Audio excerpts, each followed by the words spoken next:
Well, first of all, good morning, everyone, and welcome to the International Conference for 2020. 皆さんおはようございます。私も司会を今日一日司会者として参加いたします。大山と申します。国際研究集会へようこそ。Thank you, Mayo. My name is Daniel Pearce, also one of the overseers for today. And our first speaker this morning, who hardly needs any introduction, is Professor Danièle MOORE. Danielle is currently Distinguished Professor in the Faculty of Education, Simon Fraser University in Canada, and is also Research Director at Université Sorbonne Nouvelle, Paris 3, France. French. Thank you. 今日の一人目の発表者はですね、もうほとんど紹介の必要もないかもしれませんけれども、ダニエル・モーア先生です。で、ダニエル先生は今、カナダのサイモン・フレーザー大学の教育学部の卓越教授という、資格で働いておられて、パリ第三大学の方でも研究指導者として勤務しておられます。Okay, and Danielle is one of the founding researchers in plurilingualism, plurilingual and pluricultural competence, and is also co-author of several key documents for the Council of Europe. And she has continued her work on plurilingualism in an incredibly diverse range of contexts and countries, including collaborative work with museums and schools. And her work has recently led to her receiving a knighthood from the French Republic for her contributions to education and culture. なぜ紹介に必要がなかったかというと、ダニエル先生は複言語、複文化能力というですね、非常に複言語主義にとって重要な概念の創設者というか、概念を発展させた、開発し、生み出し、また発展させた人の一人であって、また欧州評議会のCEFRですね、欧州共通参照枠のために大きく貢献されました。で、ダニエル先生はそれからずっと20年以上にわたって様々な研究をしてこられて、特に最近では博物館ではですとのコラボレーションであったりとか、もちろん学校の教員、そしてなどなどとの様々な文脈で数多くの実践者と協力しながら、共同しながら複言語教育分野を発展させてこられました。そして今年度はその成果がフランス政府にも認められて、教育功労賞と言われる賞を受賞されまして、現在ナイトの称号をお持ちです。And so I have had the pleasure of getting to know Danielle during her recent stay as a distinguished visiting professor at Kyoto University. And during the time she was here, alongside Mayo Oyama, we began ongoing collaboration with several elementary school teachers on plurilingual and STEAM education, some of which she will be talking about in her presentation today. でダニエル先生は実は今年2月から西山先生によって京都大学に招聘教員として赴任されまして、その時に今司会をされているダニエル・ピアースさんと私大山と一緒にまた他の、今日もいらっしゃっているんですけれども、小学校の教員の先生方の協力を得て、日本における複言語教育と、そしてまた日本だけではなくて、一般より、普遍的な、複言語教育理論について、また分野横断的な STEAM 教育についても、共同研究を開始しまして、今も続いています。で、本日の講演ではその研究のいくつかに触れていただけるかと思います。Okay, and just before I ask you to begin, Danielle, I have a brief message to the audience. Today we're welcoming questions in both English and Japanese. Although due to technical restraints, we ask that you please post questions using the chat function of Zoom.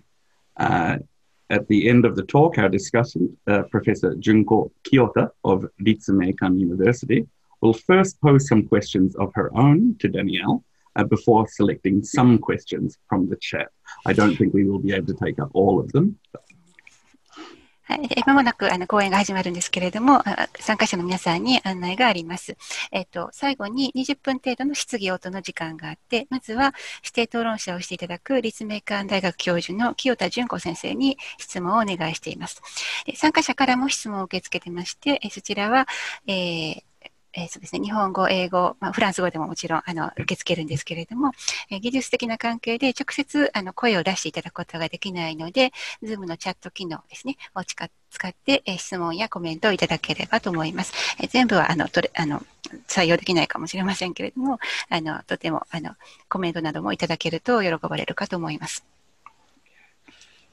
Okay, so a short message to Danielle just before I ask you to begin. I know writing with you has been a pleasure. But I also know writing with you, it's very difficult to keep within word limits. Today, though, we have about 1 hour for your talk. And yes, we'll try to keep within the time limit. We'll try.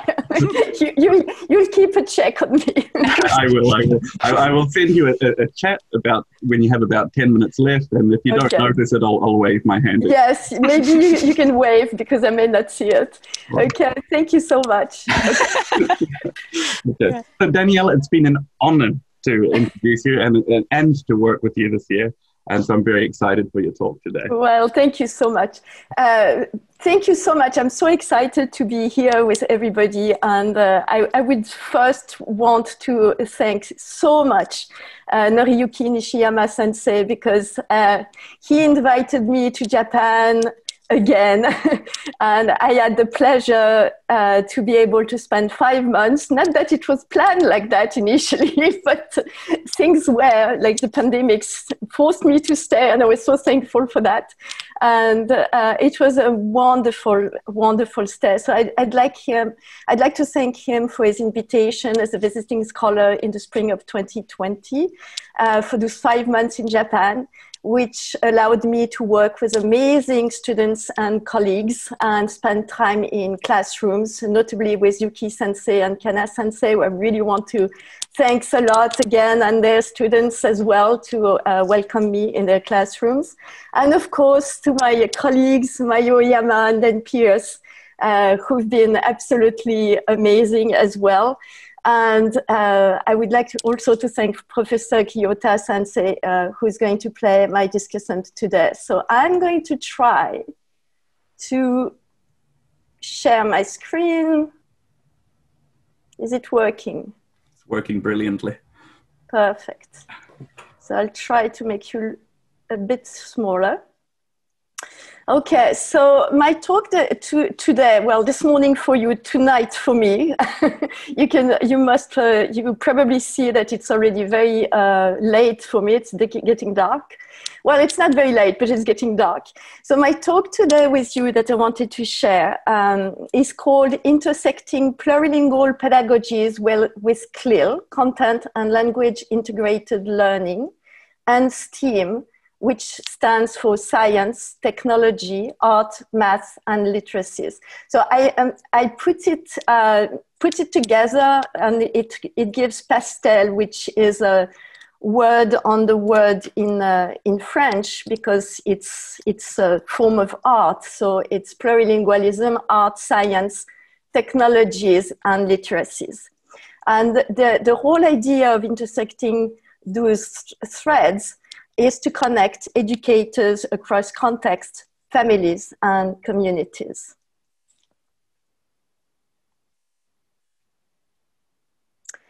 So CLIL, STEAM, and plurilingual education. You're going to have other conferences by Petra Darrier-Hansen and Marisa Cavalli, who I really love, both of them. And unfortunately, I don't think I'm going to be able to listen to them because it might be just right in the middle of the night for me. But they will come back to those ideas of plurilingual education and CLIL, Émile in French. But my take on those educational threads is around STEAM. And the whole idea of the presentation is to show how we can try to merge those three educational threads because they share a number of communalities and they fit our vision of education around plurilingualism. And so I'm going to try to show you this and show how much it is interdisciplinary, and showing you how it encourages disciplinary and language teachers to design collaborative scenarios to teach content knowledge through the use of Japanese and or English and other languages as well. And so opening to multiple languages and multiple perspectives on knowledge.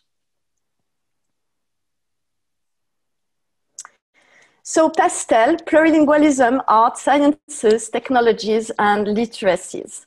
So the outline of my presentation today is I'm going to share with you 4 key principles that I think are the most important, as I think myself, to describe those PASTEL approaches, those plurilingual pedagogies within arts and sciences, and to develop literacies. Then we are going to move on to 5 key elements, move on to 2 very important ideas that are cross-cutting concepts and learning objects. And then we are going to see why they are helping to contextualize learning to support awareness and also perspective taking. And then the 5th part will be to see how it can be all put together, weaving languages and disciplinary knowledge in Japan. So we'll move on to elementary schools in Japan, but this is something that we can do as well in other contexts. I mean, not only elementary, but secondary and also university context, so with adult learners. So those 4 key principles, the first one is that students learn more effectively when they can draw from their entire repertoire and funds of knowledge. Funds of knowledge, it comes from Gonzalez and al. And when they are active participants in their own learning. So this is, I think, the most important first key principle, that it's very important that students would be able to draw from the entire repertoire. So both linguistic, so both on the side of languages, but also the kind of knowledge that they can have brought from home, or they can have built somewhere else than the classroom itself. The second key principle is that participation is achieved when concepts and procedures are introduced through an investigative approach, and they are connected to students' prior knowledge in meaningful ways. So we see that we come back to the prior knowledge that we talked in number 1, but here we insist on participation and the idea that the learners become engaged in their learning through an investigative approach. The third principle is that bilingualism or plurilingualism is a tool, but it is most especially an asset for knowledge construction. So plurilingualism is an asset for learning. And then plurilingual interaction, so speaking through different languages or thinking through different languages or bridging different languages, creates a favorable framework and brings in new tools for the construction and problematization of knowledge. Then let's move on to the 5 key elements that is behind PASTEL in the classroom. So the first element is that we need a challenging problem or question. Why? Because we want to help learners understand the purpose of what they are learning in a way that makes sense to them and adds relevance to the content and skills they are learning. So first element, a challenging problem or question. The second element, again, we come back to this idea of inquiry. So a sustained inquiry. So it's not only what we are doing in the classroom, it's not only for just one activity, but it's developing a mind frame with the learners that they always get into this posture where they are going to inquire around their world, about their world. So engage learners' interest in meaningful activities in and outside the classroom, so that they are going to be able to transfer what they are learning in the classroom outside the classroom and vice versa. Then the third element is sharing authentic learning. So learners' work is meaningful and important because their ideas are important for the community and the world. So once again, it's reaching out the doors of the classroom. And the fourth element, learners' voice and choice. So it's important as well that learners can take ownership of their learning and they can adapt to their unique circumstances and experiences. So the fifth element is reflection. So all of this is going to be important, but you also need to reflect about how you've learned, what have you learned, how did you do it, and why are you doing it? So the reflection to clarify learners' own understanding and growth is particularly important as well. So about cross-cutting concepts and learning objects. So we are going to spend a little time about those two ideas, key ideas. What do we call cross-cutting concepts, and what are learning objects, and why are they important for us? So cross-cutting concepts are concepts that bridge disciplinary core boundaries, having explanatory value to help learners connect knowledge from various disciplines into a coherent and scientifically based view of the world, and to make connections between these overarching concepts, real-world contexts, and core ideas across disciplines. So it's really the idea that they are concepts that that can cut across disciplines. And we add to that the idea that this can be done in multiple languages. And in fact, this is this plurilingual lens on the CLIL pedagogies, the CLIL content and languages integrated learning, using this STEAM approach, this pastel approach, because we put the plurilingualism within this equation, that is going to give the movement to the dynamics of this learning. So concepts that bridge disciplinary core boundaries. So now learning objects. What are learning objects? They reinforce the idea of the concept itself, and they reinforce core ideas that connect to specific concepts. And I'm going to give you some illustration right after. So the idea is to understand how concepts and disciplinary knowledge connect to a real world problem or situation.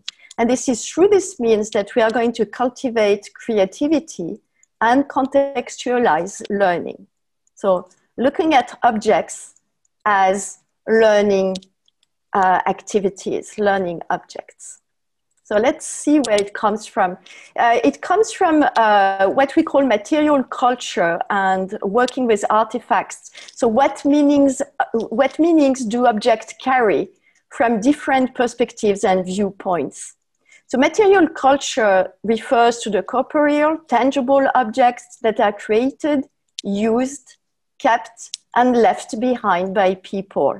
So originally, it's a term that was used by archaeologists and other anthropologists.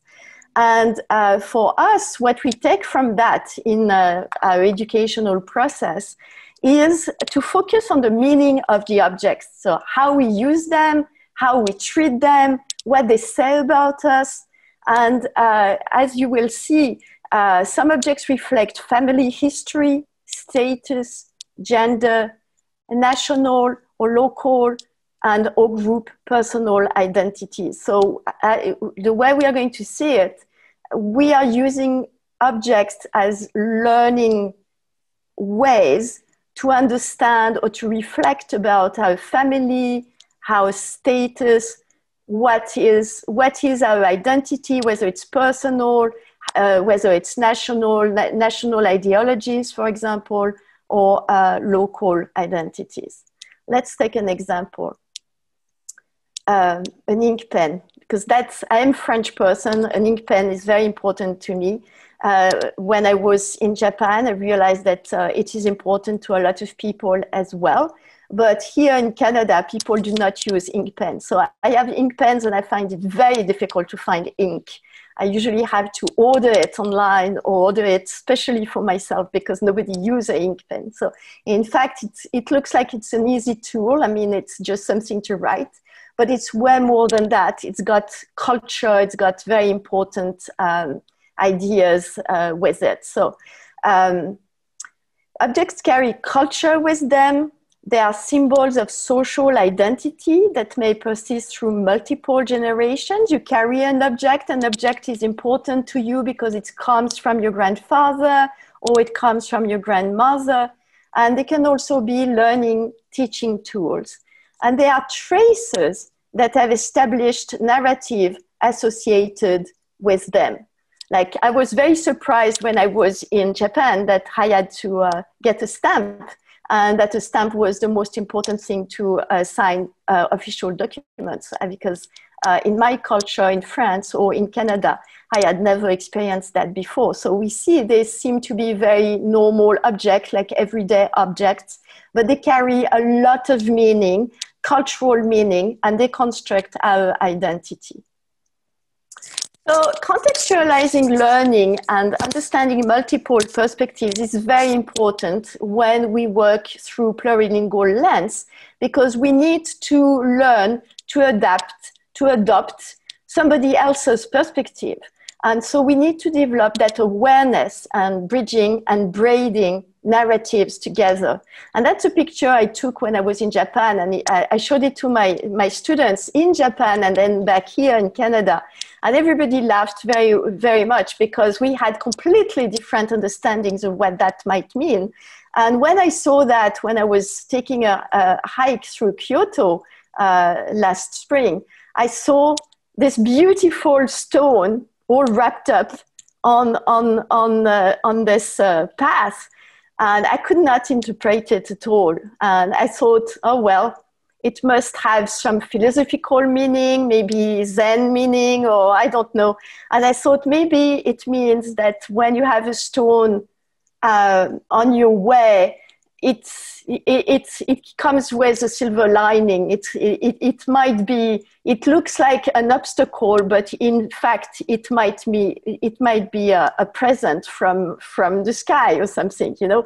And so I was interpreting it with my own culture and also the expressions, the metaphors, the idiomatic expressions we have in our own worlds. And we say avoir un caillou dans sa chaussure, to have a stone in your shoe means that there is something that prevents you from walking. So this is what I was meaning. My students in Japan said to me, well, it only means that you can't go this way, it's closed, and then the packaging is only to carry the stone very easily. So it was very much more pragmatic than I had thought. But that's an example of a learning object that is going to start a conversation. So the success of many of our daily interactions depends on our ability to make sense of someone else's point of view. And so it's not very easy to put ourselves in the shoes of someone who has a different cultural background or speaks different languages, right? So how can we take someone else's cultural perspective? It doesn't come just like that. You need to learn, you need to be flexible, you need to learn those skills. And I chose those two pictures that I thought were interesting. The first one is from a documentary of Papoos from Papua New Guinea in north of Australia that were visiting Paris. And so it's their exposure and the exposure of Parisian people to them in the subway in Paris, and how they are going to start conversations to explain what they are doing here. So they were taking the view, they were documenting what they were seeing in Paris to go back to their world. And so that's an example of trying to bridge cultures. And the other picture I took in Kyoto, it's downtown Kyoto. And Kyoto is in the center of the world. But when I am in France, the center of the world is France, okay? So once again, the center of the world is usually where you come from. And so it's just looking at a map can also be very surprising. Because for me, for example, when I was in France, when I lived in France, I was brought up in France. The other side of the world for me was Vancouver, because France was in the middle and Vancouver was at the tip of the world. But from Kyoto, Vancouver is right here. So, well, right here. So it's not at all the tip of the world. It's completely different, the way you're going to construct your relationship to world and the cultures. So it's important to be able to reflect. So reflection is key to learn from a contact experience. The contact experience is not enough. You can learn a lot from a contact experience, but if you don't have the tools to reflect as well about it and to be able to relate to it, if it's too far away from your own experience, if you can't see anything of yourself in the experience, then it's going to be very difficult to interpret the events from multiple perspectives. It's going to be very difficult to try to take the perspective of somebody else.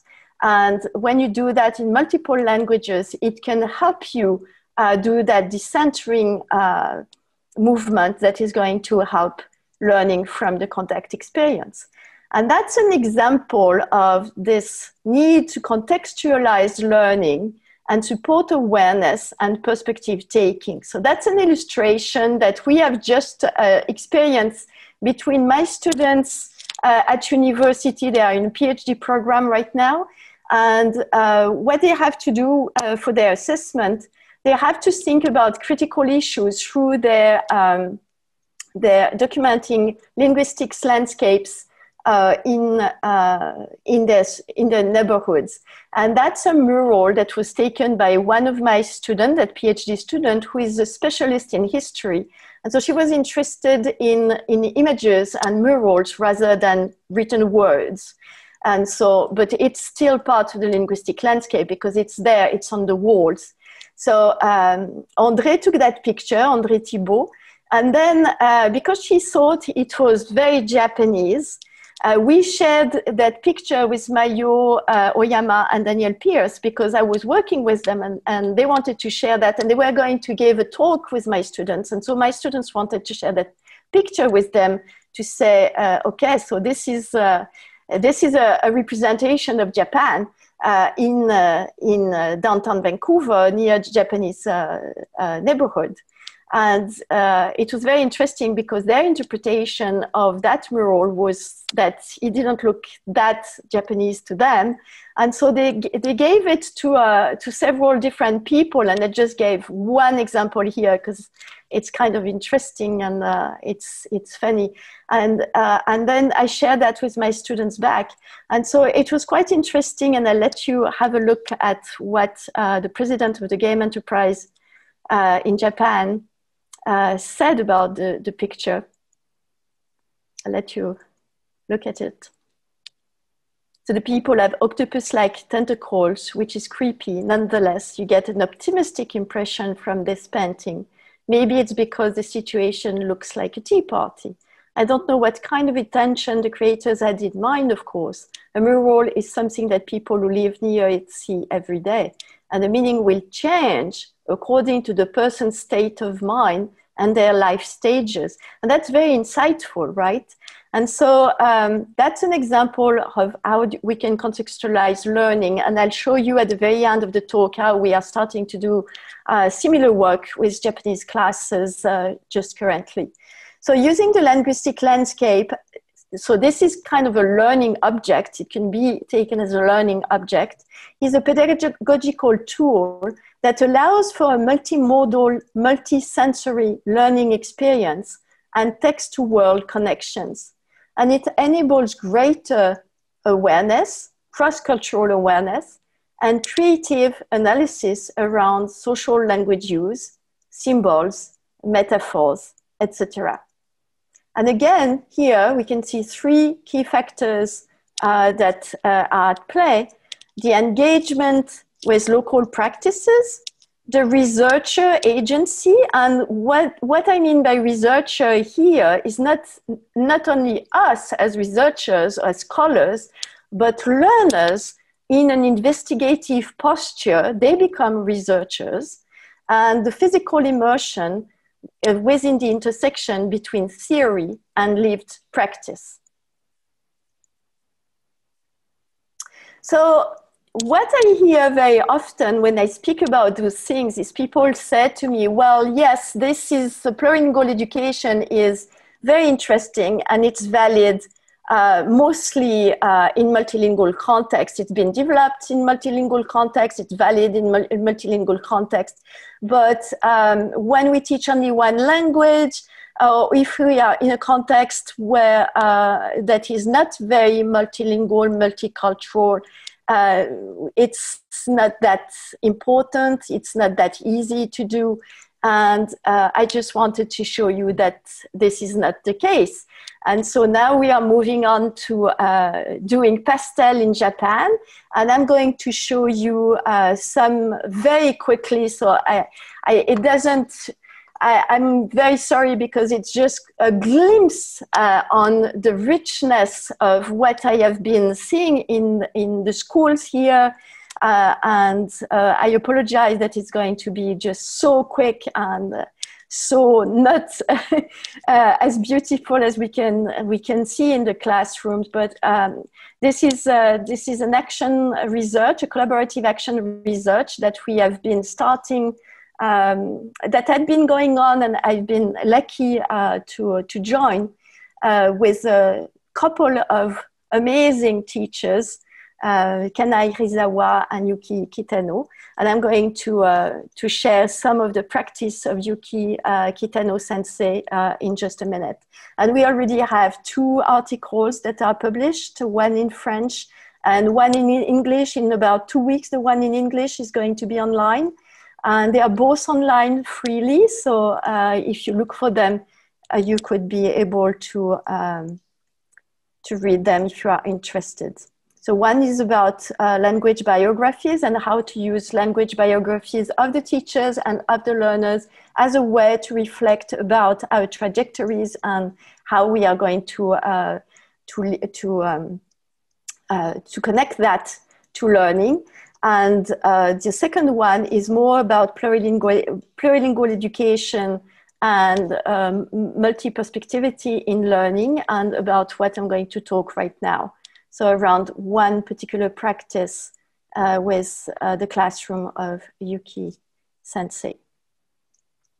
So the idea when we did that work was to capture innovative pedagogical strategies that engage learners in navigating and braiding languages and semiotic resources to displace perspectives. So the whole idea again is to try to displace perspectives, which includes coordinating beliefs. If you are going to displace perspectives, you need to look at your own belief, and you need to look at the other's beliefs, and you need to try to find some kind of mediation between them and try to find some bridging.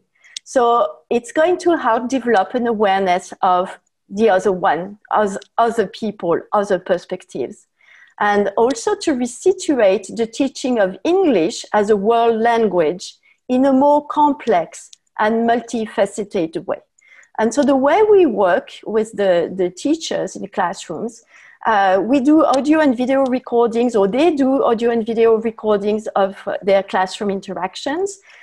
We use visual documentation, researchers' field notes, the teachers and the learners' reflective journaling, and also, of course, the learners' productions. So just a glimpse.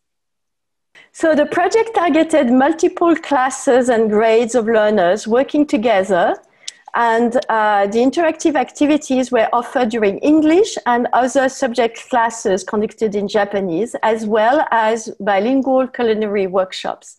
And the aim was to encourage children to actively work with, reflect upon, and produce knowledge in multiple disciplines and from multiple sources and cultural viewpoints. So this is a visual to represent how we've been working. So from the idea of multiple understandings and multi-situated perspectives. So again, integrating disciplinary core ideas, cross-cutting concepts, and real-world practices. And so as you can see, each aspect of a unit can relate to different elements of the curriculum, as well as life stories, natural sciences, art, cultural knowledge, language abilities. And it provides a connective structure using languages, stories, and imagination. So it's both an experiential and investigative learning with the idea that it's going to it's going to support transferable skills in multiple disciplinary contexts. So you see in the middle, I put literacy. So here you've got the pastel ideas, so plurilingualism. So everything that has to do with language stories, where do I live, language biographies, linguistic landscapes, everything about social networks. And we see here kids working with linguistic landscapes. Understanding conceptual knowledge through art, cooking, dance, theater, here it's cooking. Experiential learning and collaboration to learn about social sciences, technologies. And so it has connections to beliefs and prior knowledge and experience. And it's also intergenerational and intercontextual learning. And the whole idea is to work with language teachers and disciplinary teachers on socio-historical understandings of new concepts, so languages and cultural meanings. So first of all, I think the first important thing is to create a multilingual environment in the classroom. And now we are in Yuki-sensei's classroom with a class in the spring last year. Well, this year for you, I think, still the same year, I think. And you have some examples, and we see Daniel here. We have some examples of the ways that Yuki-sensei is having a multilingual environment in a classroom. So with maps and with the calendar in different languages, every month is different languages, and all kinds of languages represented, multilingual books, artifacts, etc. So here we are going to look at the science of chocolate. And so how the teachers collaborated to develop multilingual and multicultural pedagogical scenarios for science learning, science of chocolate. And so how they've been co-planning interactive activities in environmental and social sciences, and developing those cross-curricular topics using technology, a multi-sensory learning approach, so all that has to do with do, touch, see, listen, speak, and through multiple languages. And so the activities targeted a wide breadth and scope of learning through games, experiments, interacting with objects like cooking instruments, scales to see how much flour you needed, how much sugar and everything, to provoke complex cognition and focused attention. And the kids also used clipboards, iPads to translate, record ideas and observations. So the whole aims was to give learners opportunities to develop science literacy in and outside the classroom. And it also encourages them to actively work with, reflect upon, or produce different languages they know or that are present in their environment. So it also focuses their attention of the languages that are there in their environment. So later they could see that there was Chinese, there was also French, Spanish, etc., and of course Japanese. And all of this is going to be helpful to construct knowledge. So this conceptualization of science chocolate through pastel, and you see here, we see another way of representing through a visual what the kids are doing. So asking questions, defining a problem, developing and using multilingual and multimodal literacies, planning and carrying out investigations in multiple languages, analyzing and interpretation of data from different perspectives. And they are going to do all this. They need to use mathematics, computational thinking, construct explanations, design solution, and engage in argument from evidence. So the whole activities help them to obtain, assess, and share information. So a lot is going on, right? So those are examples of pedagogical documentation and inquiry, and the children as researchers and through art here. So the linguistic landscape linked to the characterizations of here the alphabet through a map, through other kind of art. So if you need more explanations, I will leave Yuki-sensei and Mayo and Daniel explain. And if we come back to our key principles that we talked about at the very beginning of this talk, you see here an example of how students can learn more effectively when they can draw from their entire repertoires and fonts of knowledge, and they become active participants in their own learning. And here you have an example where obviously there is the linguistic landscape and the ordinary landscape of the child represented.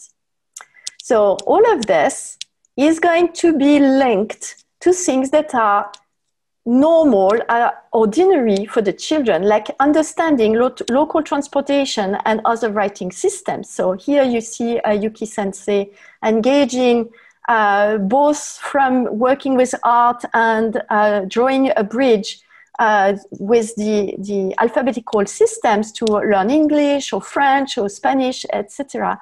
But also using the fact that now the multilingual landscape of Japan is more and more multilingual. There's more and more use of English, but there's also the plurilingual nature of the Japanese writing system itself that is leading itself to support those bridges.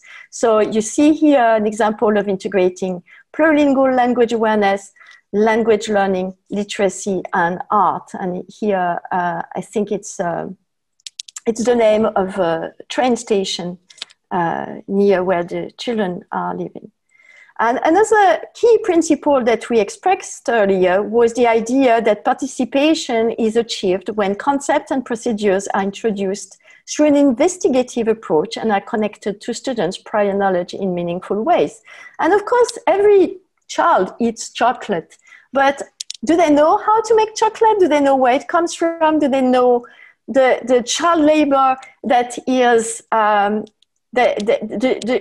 children are used in some countries to produce the cacao beans, to gather the cacao beans, and how it's going to come to our plates. And so here you see it's learning from a book is going to be interesting, it's going to be important, but learning through experience is even more efficient because the kids are doing it themselves. They see the work that is that it means to just do the chocolate from the cacao beans, and they have to work on their literacy skills. They have to use recipes. They use the recipes in different languages. They use the recipes in English. They use Google Translate.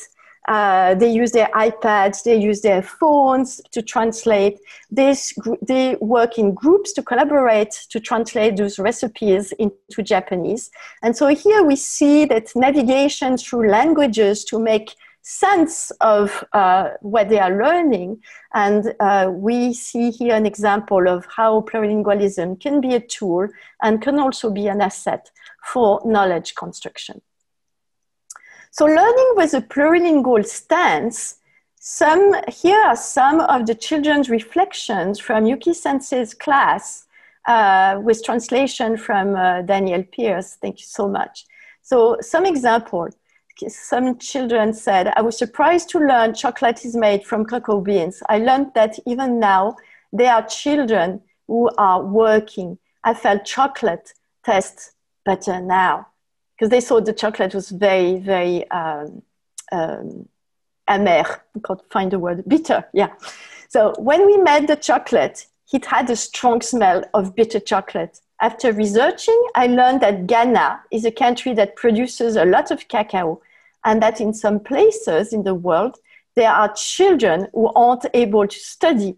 And I learned that child labor exists. I felt that it was really tough for children in Ghana to make the sweet chocolate that is being sold.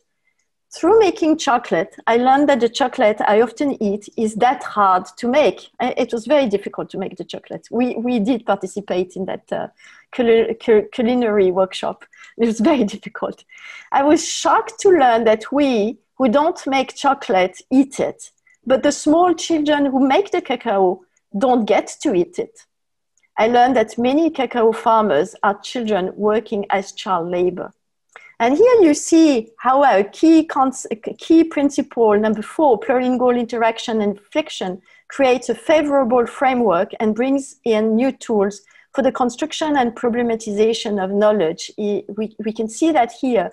And we see how the reflection is rich and sophisticated, and how it connects to social sciences. And in fact, what we can see here is that those 5 elements that we discussed earlier as well, they're all here as well. You see, finding answers to a challenging question, which was our first element, sustained inquiry as second element, sharing authentic learning, third element, learner's voice, fourth element, and reflection, fifth element, they're all there. And here, another example of what the children are saying. I think it's amazing. So that's about the translation using Google Translate. I think it's amazing, but there were some mistakes. There were some things that it could not translate properly. I wasn't able to read some characters. We have to think about how we can use it. Won't interpreters lose their jobs? If we use camera input, we don't know the meaning of the individual words. And so here we see that there's not only learning that is cross-disciplinary, but there's also linguistic learning, right? That is going to be important both for Japanese and for English and for other languages as well. So a few words of conclusion. Here, I'm hoping that I've shown the importance of collaborative projects to develop plurilingual, intercultural awareness and transferable skills, and to show how those pastel approaches are anchored in inquiry-based STEAM teaching. So STEAM, again, sciences, technologies, engineering, art, and mathematics, but plurilingual, most especially plurilingual, CLIL, content or knowledge and language integrated learning projects.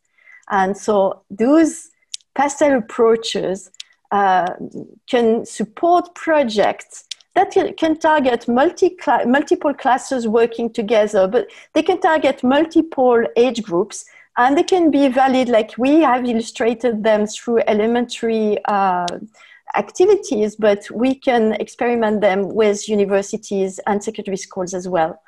So adult learners, older learners, or younger learners. So here children's learning was contextualized through multimodal teaching, a collaborative inquiry process, aesthetic and gustative elements of a science of chocolate, technology, and the learner's full language repertoires to develop more complex, multidisciplinary understandings.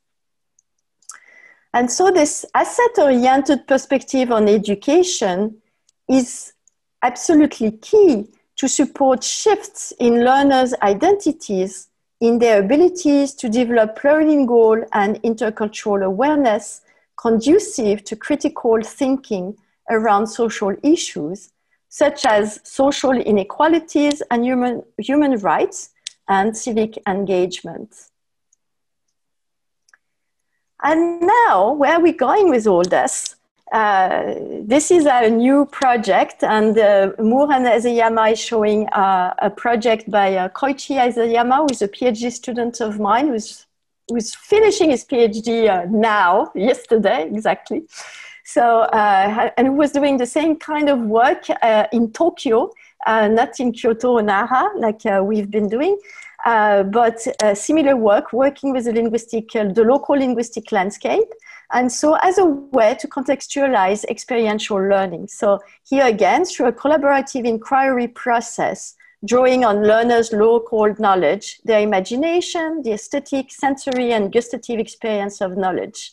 Technology, the use of iPads, of apps, such as Google Translate, and the students' full language repertoires to develop more complex intercultural and multidisciplinary understandings. And you see Mayo and Daniel and myself working on local linguistic landscapes in the classroom in Japan very recently. So they are Zoom meetings that we have every Monday nights for me, Tuesday mornings for them, working on the classroom observations that have been recorded for us by teachers themselves.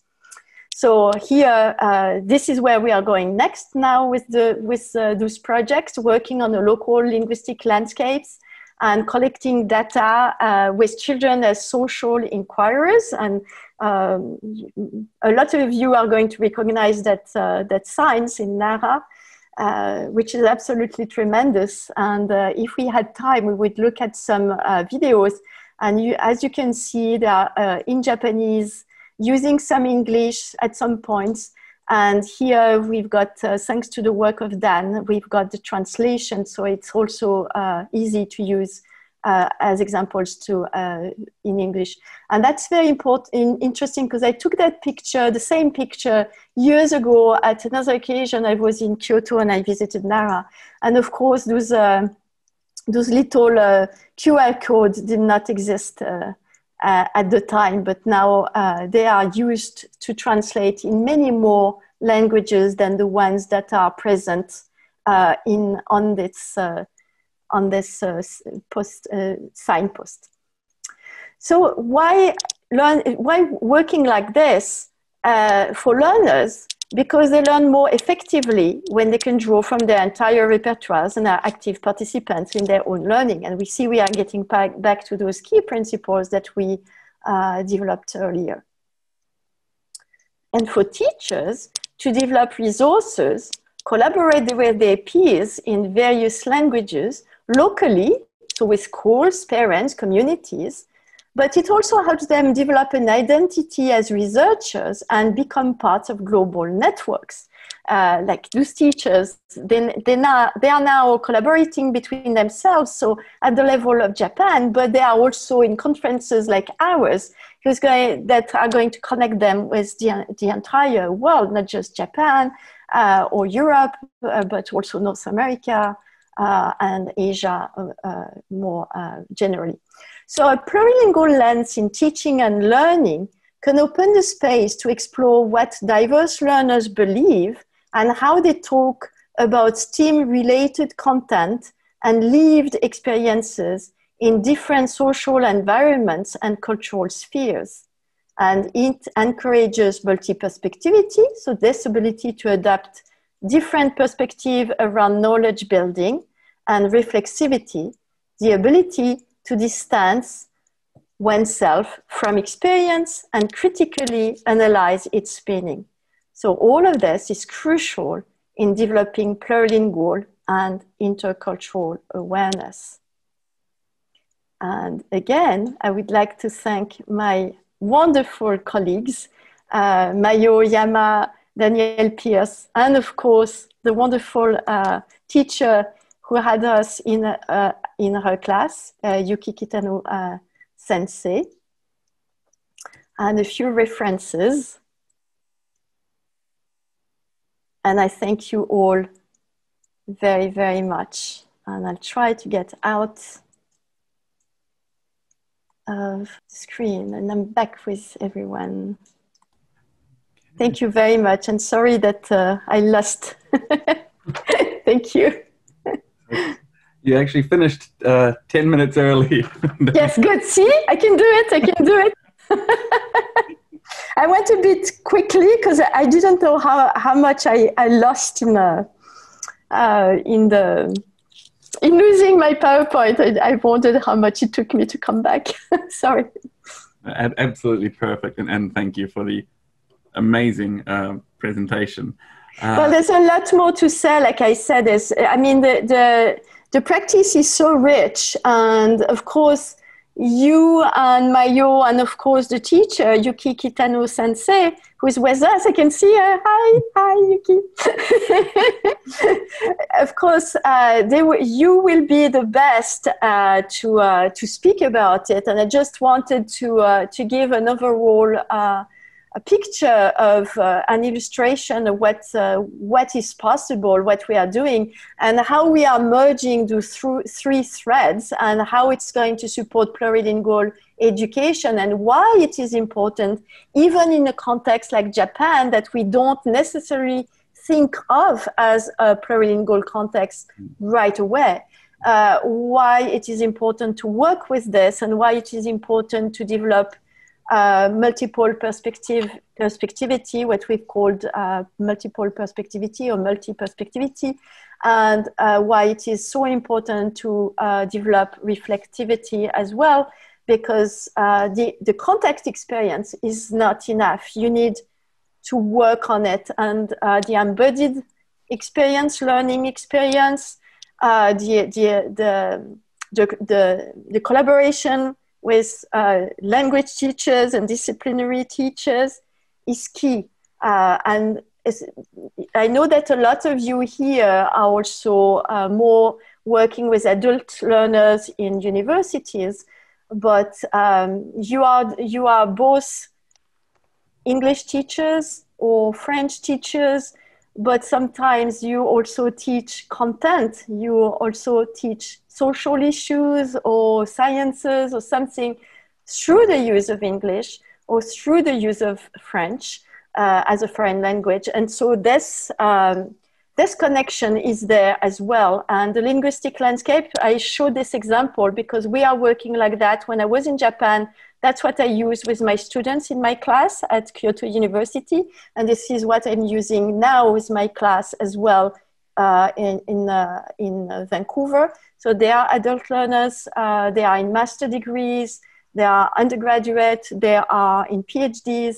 And so it's, I just wanted to show that the scope is not limited to elementary or just secondary or just university, but we can work like that across contexts, and it's going to be very powerful for the learners. And now I can have your questions. Okay, thank you, Danielle.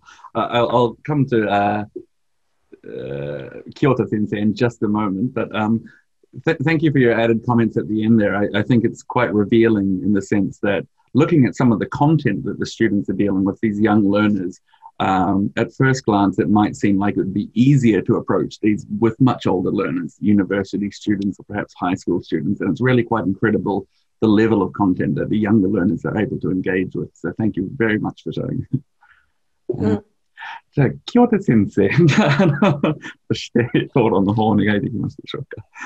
Okay, so I see there are two questions already. So regarding the topic chocolate, do learners discuss the children labor? Danielle, I'm going to stop you there for just a second. We will come to those questions, but we'll start with Kyoto Sensei and her prepared question. はい、こんにちは。ダニエル・モア先生、大変興味深いお話をありがとうございました。先生のお話を伺って、感想と質問を述べさせていただきます。Danielle, thank you for the presentation, and Kyoto Sensei will give her reflections and a question or two on your presentation. まず感想ですけれども、チョコレートプロジェクトの中で、機械翻訳の結果について子どもたちがすごいとは思うけど間違えているところがあると述べているところにまず目を見張りました。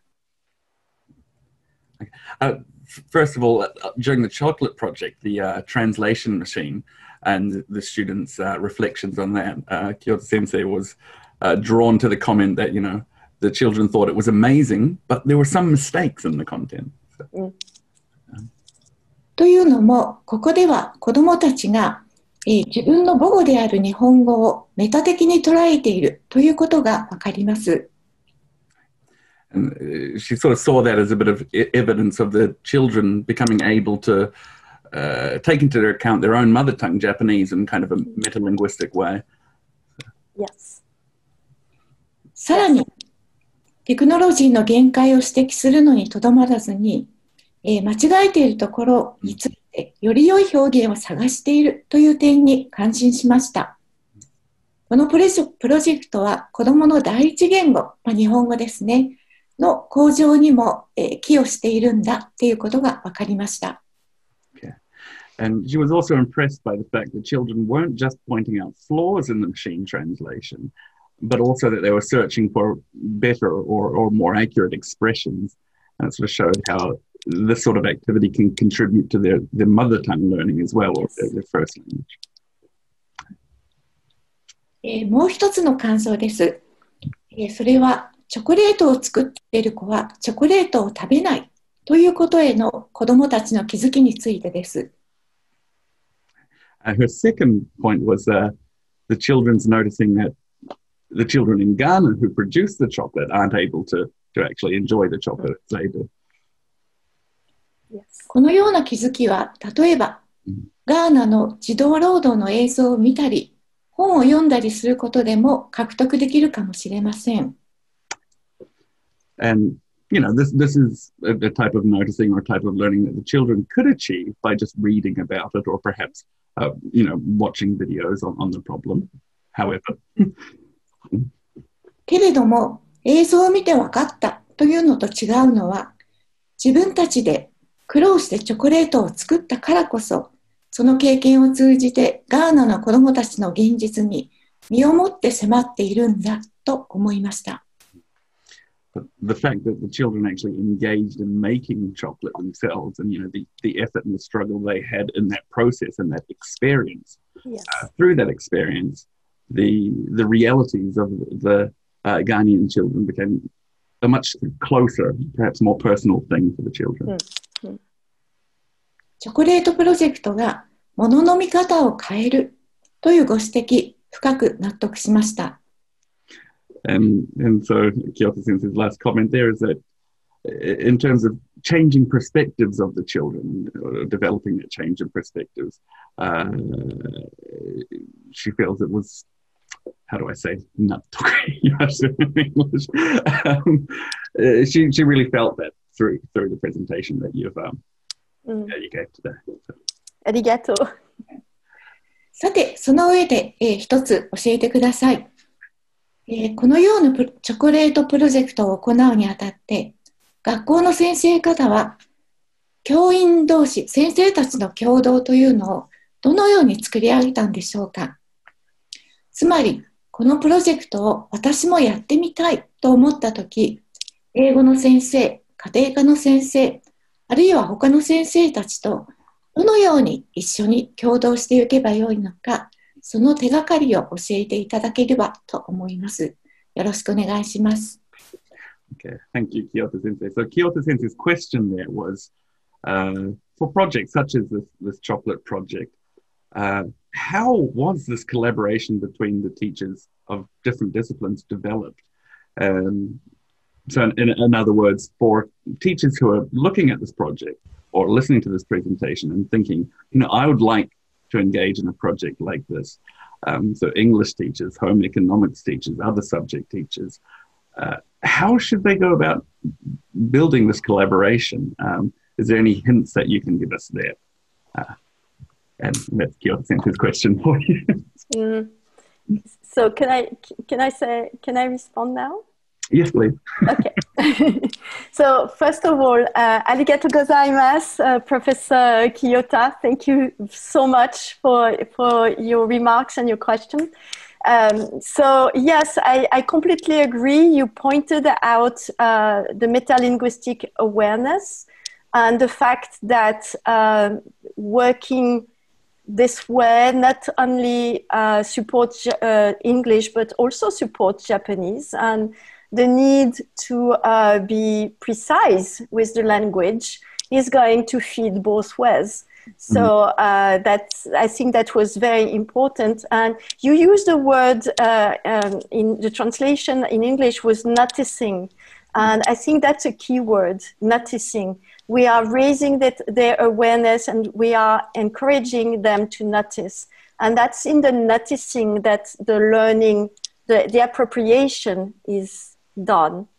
And then the changing perspectives, you are right. I think it's through the experience, the struggle, the personal struggle, that it took so much time to ground the cacao beans, and it was disgusting to start with.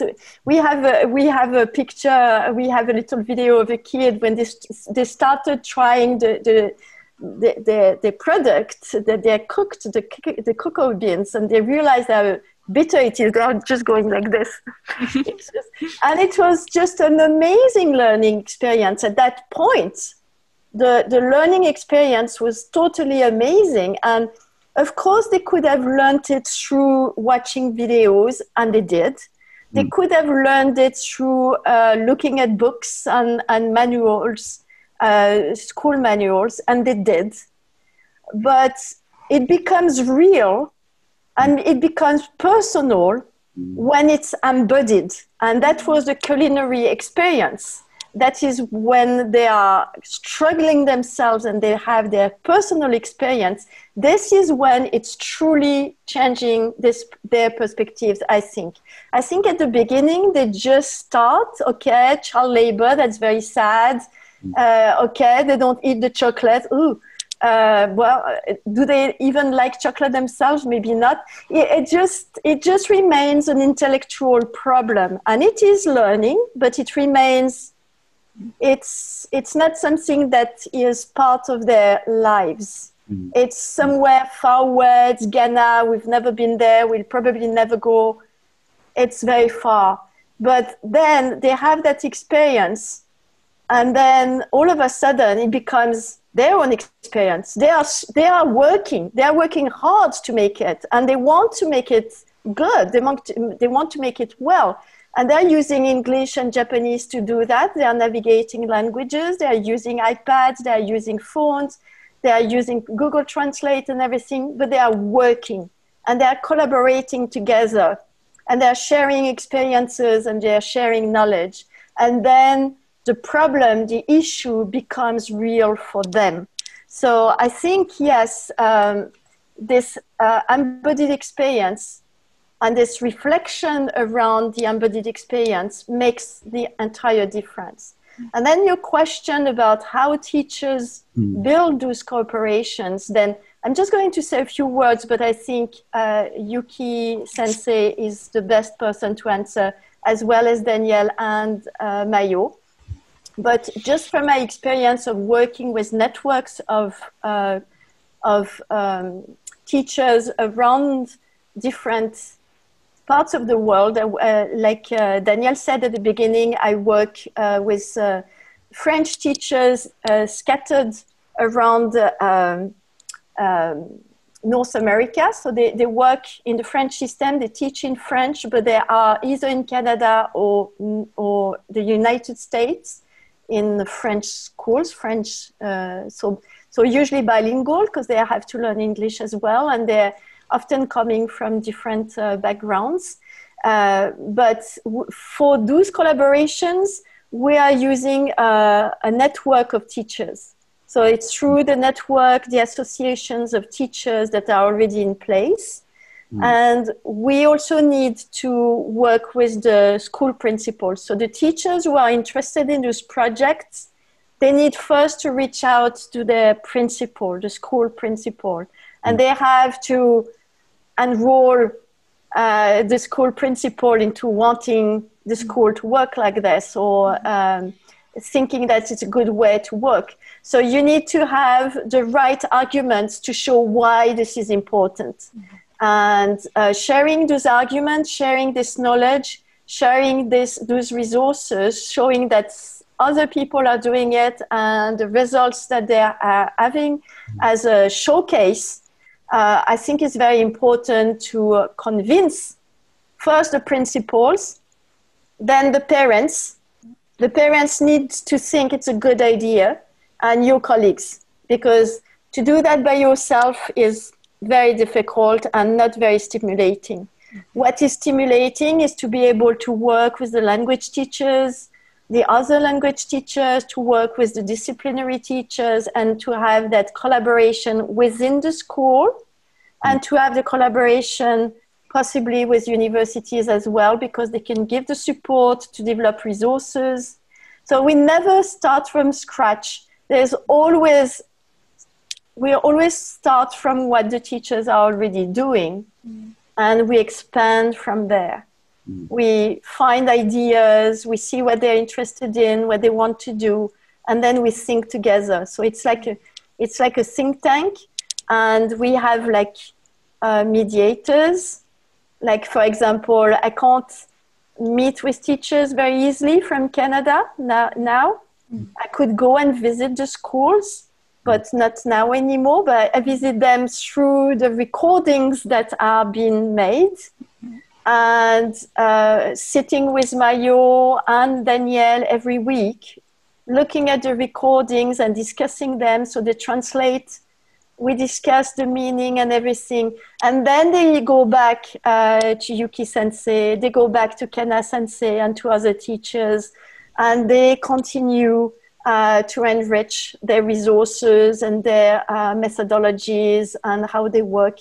And so this is why it's action research, because they are the researchers of their own practice, the teachers are, right?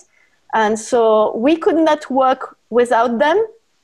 And I think we complement each other with different skills and different practice. But I think to see how it works at the level of the school and the level of the school with the university, the local university, Yuki Sensei, if she wants to talk, would be the best to respond, I think. ありがとうございました。Thank you very much. じゃあ、ゆき先生、ぜひどうやって共同するかについてのですね、現場からの気づき等々ありましたら、ぜひお願いいたします。ダニエル先生、ありがとうございました。Thank you, Daniel. ありがとう。まず、共同ができたのは私が小学校教師だからっていうことはかなり大きいと思います。Maybe Dan has to translate. ちょっと翻訳させてしてもらいますね。Dan, can you translate? So Yuki Sensei said probably one of the big parts of this collaboration was the fact that she is, of course, an elementary school teacher. 私は、小学校の教師なので、1年生から6年生までの全部の教科を教えています。So she's teaching all subjects and has taught all subjects from first grade through sixth grade. なので、いろんな教科のことを知っていますが、それぞれすべての専門家ではありません。So she's quite aware of the content of all of these subjects, but not necessarily a specialist in each individual subject herself. つまり苦手なところもあるので、得意なところを持っている先生と共同しなければ仕事にならないんです。So there are some subjects it's a bit difficult for me to believe that she doesn't feel the most confident in, and so it's a matter of necessity for Yuki Sensei to collaborate with teachers who are strong in those subjects. 例えば、クラスが3クラスあるとしたら、3クラス大体同じことを教えなければならないのですが、自分一人で授業研究していては間に合わないことが多いので、他のあと2クラスの先生とどういうふうにしてるって話し合うのはかなり頻繁にしている。それが日常です。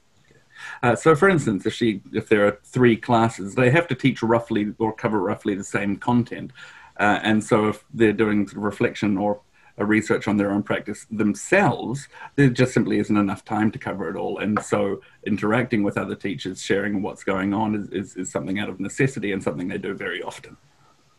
そしてそれとともに、校内だけではどうしようもないことがとても多いので、他の学校の先生、例えば今日ここに入ってらっしゃる安倍志乃先生のお話を聞いたりとか、一緒に相談したりとか、今回のチョコレートプロジェクトについても安倍志乃先生から教えてもらったり、それから、今回給食プロジェクトというのを、大山先生、ダニエル・ピアス先生と一緒にやってるんですが、他の学校の先生とのコラボレーションもとても力強いものだなというふうに思っています。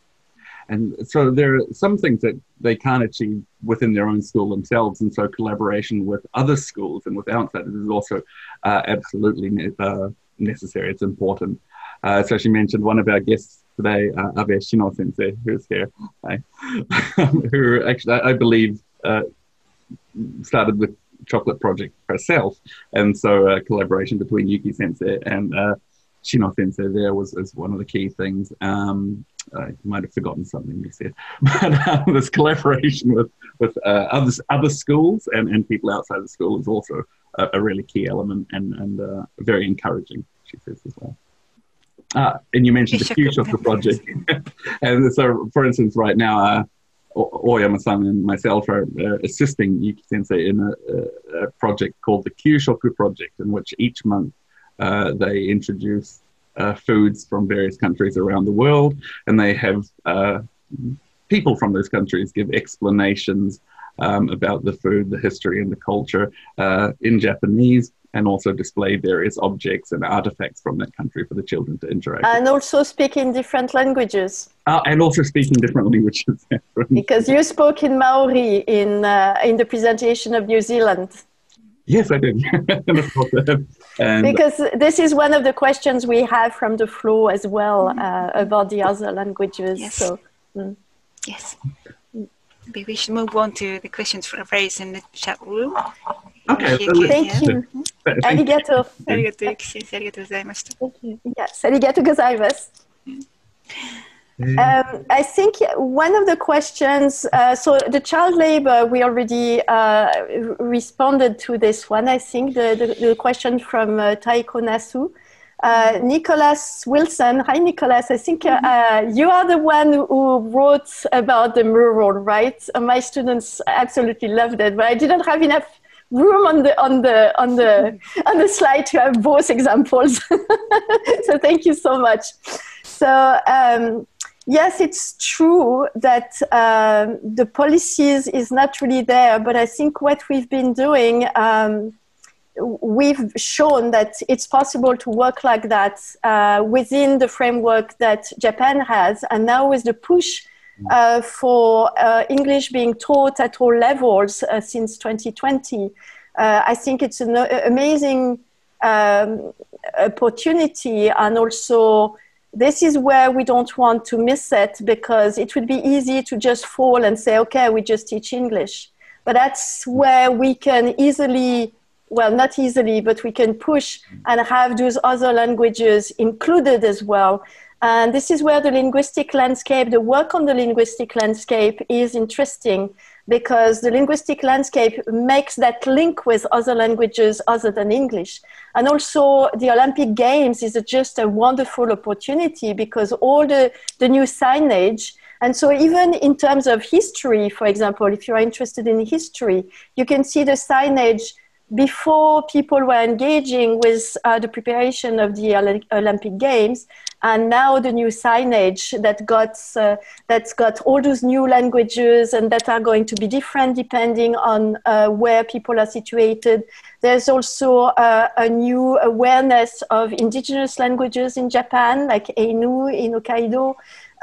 So there are all kinds of ways that you can build in and make those bridges. And it links to the question that we have after regarding the advantage of the multimodal Japanese writing system in promoting multilingual education. And the article we are publishing, and several other articles that we are preparing to publish are trying to go into that question of the plurilingual nature of the Japanese writing system itself, lending itself to develop those bridges across languages. Like the example I showed with alphabetical writing script. So of course it works for English, but it works for French, it works for Spanish, for German, for whatever system use an alphabetical writing system. But the Chinese sinograms within Japanese can also bridge,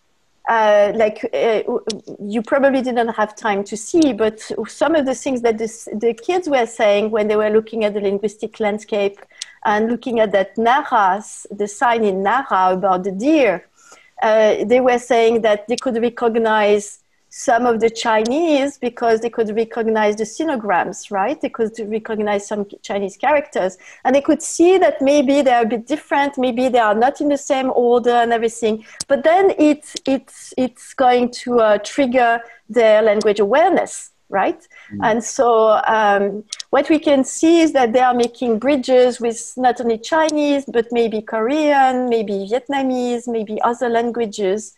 And in some of the linguistic landscape that Mayo has been taking with a child, with her own children, we see like the presence of Russian in certain parts of Japan. And so it's quite interesting as well for the children to kind of reflect about why we have Russian in some parts of Japan, but we don't have Russian in Kyoto, for example, or in Nara. So why? And the status of indigenous languages, like we can see signs in Ainu, in Hokkaido, but not elsewhere, for example. Why? So they can reflect, you see there's geography involved, there's history involved, there are all kinds of language policies. You can draw links with a huge number of different things. So maybe Mayo and Daniel, you want to add something about the linguistic system and what we've done? Right. About even the fact that thinking in different languages for concepts has been helping us, for example, as scholars. Exactly. You want to say something about that, Mayo? Or Daniel?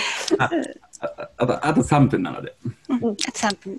そうですね。今おっしゃっていただく、例えば一つの例ですけど、複言語主義という非常に重要な概念がありますけれども、それももう日本語で複言語主義と訳されて定着しているので、それ以上考えない。日本で複言語主義と言われれば複言語主義だな、それ以上考えないわけなんですけども、やっぱり複数の言語で仕事しているとどうしても、それが他の言語でどういう意味を持つのかということを考えなくてはいけないわけですね。でそうすると、複というプルリという接頭辞が一体どういう含意を持っているのかで他の言語に落とされたときにどういう意味を持つようになるのかということをいろいろな言語で、巡って考えていくと日本語でもですね複という、翻訳でただ満足しているだけではなくて、これをもし、ね、漢語ではなくて和語に置き換えて考えたらどうなるのだろうとか、そういうことを考えていくとやっぱり非常に新しい見方ができるようになっていくわけですね。もうすでに馴染んでいる概念に対しても新しい見方で考えることができるようになって、それは私たちのやっぱり理解を深めるように非常に思われるわけです。これが一つの例です。短く言われました。Thank you, Mayo. So actually, this ties perfectly into a last very brief question for Danielle from myself. But Mayo was just explaining here how the work in between different languages and really coming to terms with the concepts and thinking about them between languages really localizes thought in that sense.